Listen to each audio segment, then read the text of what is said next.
Hi everyone, my name is Pavitra V, Department of Chemistry. Today we are going to discuss a topic called Raman spectroscopy. So it is active in visible region with a range 400 to 800 nanometer. So this is the range of visible region. Raman spectroscopy is active in visible region. This spectroscopy is given by Raman, C.V. Raman in the year 1928. For this concept he has got a Nobel Prize. So Raman spectroscopy is a main principle of scattering. Scattering is the main principle of Raman spectroscopy. Let us consider a solution or a sample medium. For this we are incident radiation or a visible region of energy E is equal to h mu.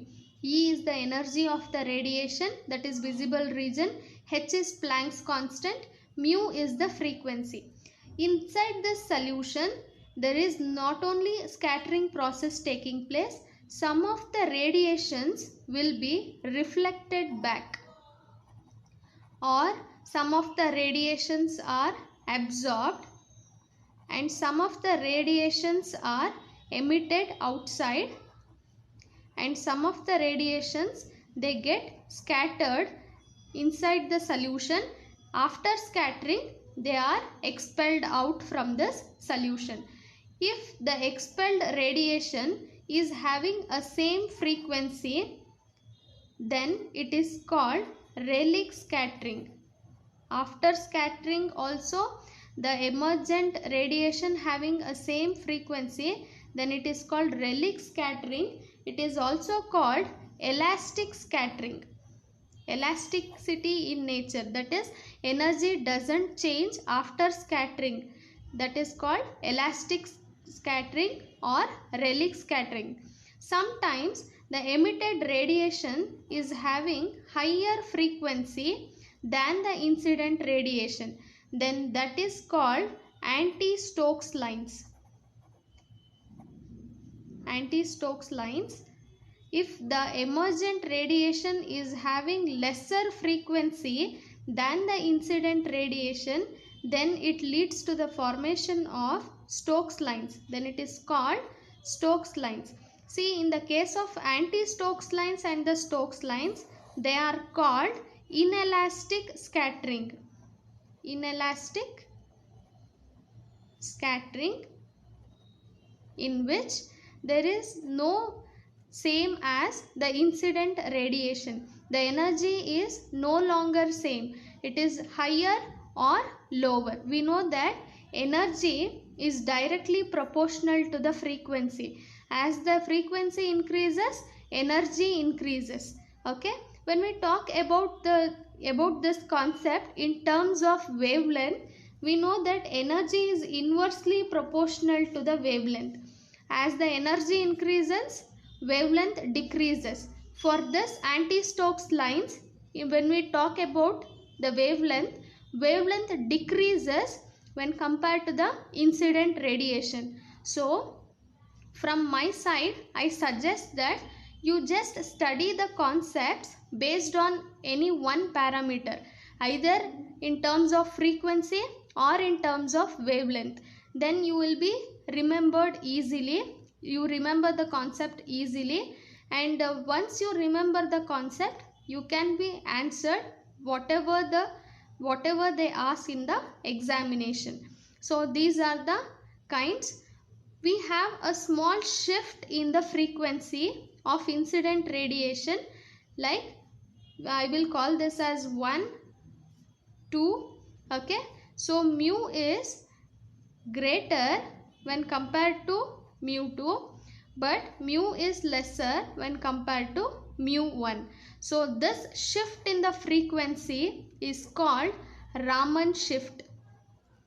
So Raman shift is also called as frequency shift corresponding to the energy difference between the incident rays and the scattered rays. So it is called Raman shift. Next we will talk about the polarizability. During vibration, there will be a vibrionic transitions like this. During vibration, there is a vibrionic transitions. For this, we have a change in polarizability. Polarizability of the molecule changes, and which induces a EMF in the molecule. So we have a formula, mu induced is equal to alpha into E. So this is the expression for polarizability. Polarizability is denoted by alpha, whereas mu induced is the induced electrical dipole moment during vibration, and E is the oscillating electric field. E is the oscillating electric field. We know that alpha is the polarizability and mu induced is the induced electrical dipole moment.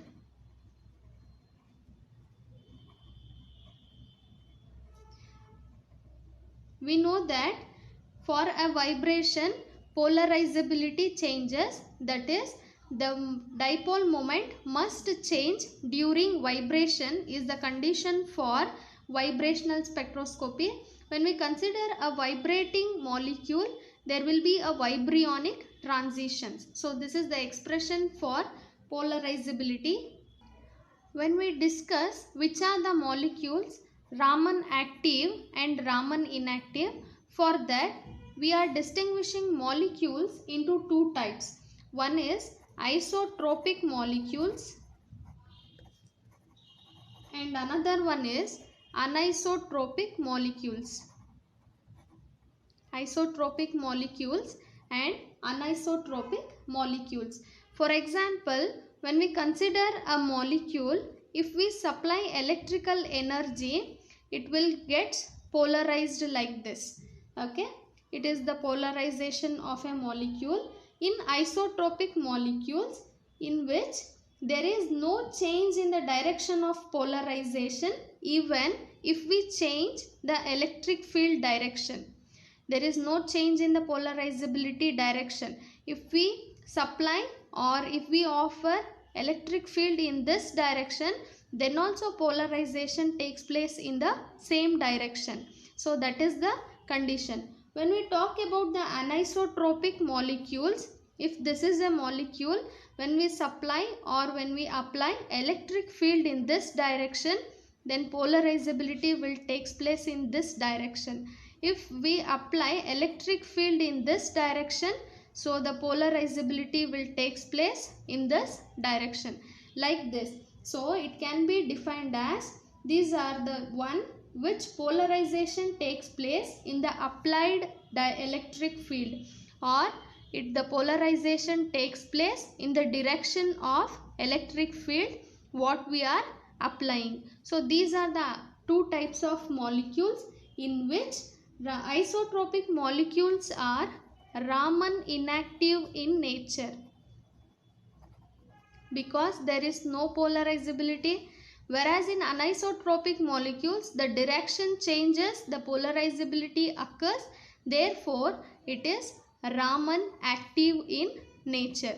So anisotropic molecules are Raman active in nature. Next we will discuss the rotational Raman spectra. For this we have a selection rule, delta J is equal to 0 or plus or minus 2. J is the rotational quantum number, whereas it should be 0 or plus or minus 2 in nature. Like this we have a selection rules or quantum numbers, energy levels, rotational energy levels. J is equal to 0, J is equal to 1, J is equal to 2, like this. If the transition is from J is equal to 0 to J is equal to 2, then it is allowed transition. Whereas the transition from J is equal to 1 to 2, it is forbidden, that is not allowed transition. So this is the selection rule for rotational Raman spectra. So in Raman spectra we have this selection rule. When we discuss only a pure rotational spectra, we have a selection rule, delta J is equal to plus or minus 1. So remember that point. It is for rotational Raman spectra. So for rotational energy level expression, we have h square divided by 8 pi square I j into j plus 1. We have discussed this expression in the previous video. H is the Planck's constant, I is moment of inertia, j is the rotational quantum numbers. It is in terms of joules. When we talk about a frequency relationship or a frequency expression, h divided by 8 pi square I j into j plus 1. Also we have in terms of wave number, mu bar is the wave number, h by 8 pi square IC j into j plus 1. In order to get a spectrum of rotational spectroscopy, we have taken in terms of wave number. Here also in rotational Raman spectra, we are considering the expression in terms of wave number. So this whole concept will be a constant for a molecule. So we are replacing this constant by another constant called B, j into j plus 1. B is called rotational constant. B is called rotational constant. So when we apply the selection rule for this equation, that is delta J is equal to plus 2. I am applying this selection rule first. Delta J is equal to plus 2, that is J transition from J to J plus 2 energy level. So it is nothing but our Stokes lines. It leads to the Stokes lines in the spectra, that is plus 2 indicates Stokes lines. And when we calculate the mu bar, that is j to j plus 2, we have a formula higher energy state minus lower energy state. So higher energy state, so the transition looks like this, j to j plus 1, j plus 2. If it is 0, then it is 2. If it is 1, then it is 3. Like this. So this is the transition what we are observing here, j to j plus 2. For that higher energy state minus lower energy state, B into j plus 2 into j plus 2 plus 1 minus of B into lower energy state is j into j plus 1. When we simplify this, B of j square plus 2j plus j plus 2j plus 2 2s are 4 plus 2 1s are 2. When we finally simplify this, we will get 2b into 2j plus 3. This is for Stokes lines. Similarly for anti-Stokes lines, that is delta j is equal to minus 2. When we simplify this, mu bar is the transition from j to j minus 2. So we will get the final value as minus 2b 2j plus 3. So this is for Stokes lines and this is for anti-Stokes lines. We have two mu bar expressions, that is wave number expressions. One is for Stokes lines and another one is for anti-Stokes lines. So now we will draw a graph or a spectrum for this spectra. So this is the mu bar expression we have got for Stokes lines as a positive and anti-Stokes lines as a negative. So I have written like mu bar is equal to plus or minus 2b into 2j plus 3, where j is the rotational quantum number. So when we draw a spectrum, this central line, that is mu bar naught, indicates the Rayleigh line. Rayleigh line, that is no change in the incident frequency to the scattered frequency. So that is Rayleigh line.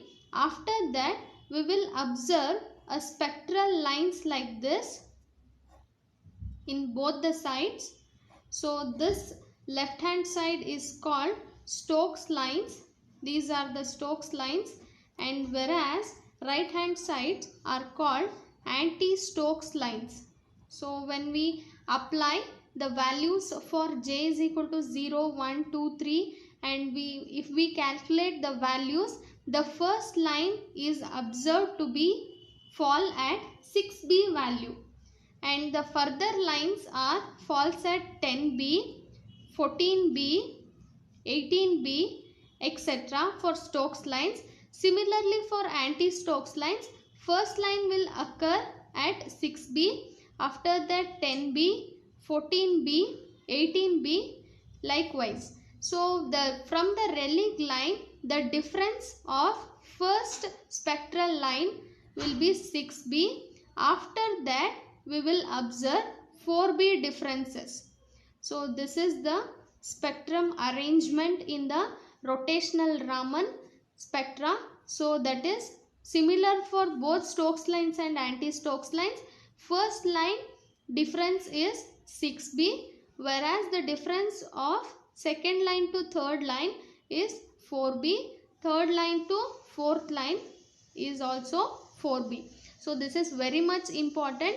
It can be asked in the problem solving, that is the first line will occurs at 6b, the second line will occurs at 10b. When we talk about the difference, first lines are of 6b difference and the other adjacent lines are 4b difference. Next we will discuss the vibrational Raman spectra. For this we have a selection rule, delta V is equal to plus or minus 1. Here V is vibrational quantum number. So the selection rule is plus or minus 1. If we consider V is equal to 0, 1, 2, 3, etc. So if the transition is 0 to 1, then it is allowed. If the transition is V is equal to 1 to V is equal to 2, then it is allowed. The transition is from 0 to 2 is not allowed, that is forbidden. The transition from V is equal to 0 to V is equal to 1, it is allowed transition because the delta V value is plus 1. If the transition is V is equal to 0 to V is equal to 2 or 1 to 3 or anything else, 2 to 4 like that, anything, it is not allowed. It is also called forbidden in nature. So this transition is not allowed. The selection rules should be satisfied in order to be a allowed transition. When we talk about the differences between Stokes lines and anti-Stokes lines, the wavelength, lambda is the wavelength of incident radiation is lesser than wavelength of scattered radiation. It is opposite to the anti-Stokes lines, that is wavelength of incident radiation is more than the wavelength of scattered radiation. When we talk about the frequency, it is opposite to wavelength. Here the incident radiation wavelength is less, whereas frequency is more. As the frequency is more, energy is also more. So we know that energy is inversely proportional to the wavelength and energy is directly proportional to the frequency. As the wavelength increases, energy decreases. Frequency increases, energy increases. So it is directly proportional and it is inversely proportional. When we come to the rotational Raman selection rule, delta J is equal to plus 2 for Stokes lines, delta J is equal to minus 2 for anti-Stokes lines. And vibrational selection rule, delta V is equal to plus 1 for Stokes lines and minus 1 for anti-Stokes lines. These are the differences between Stokes lines and anti-Stokes lines.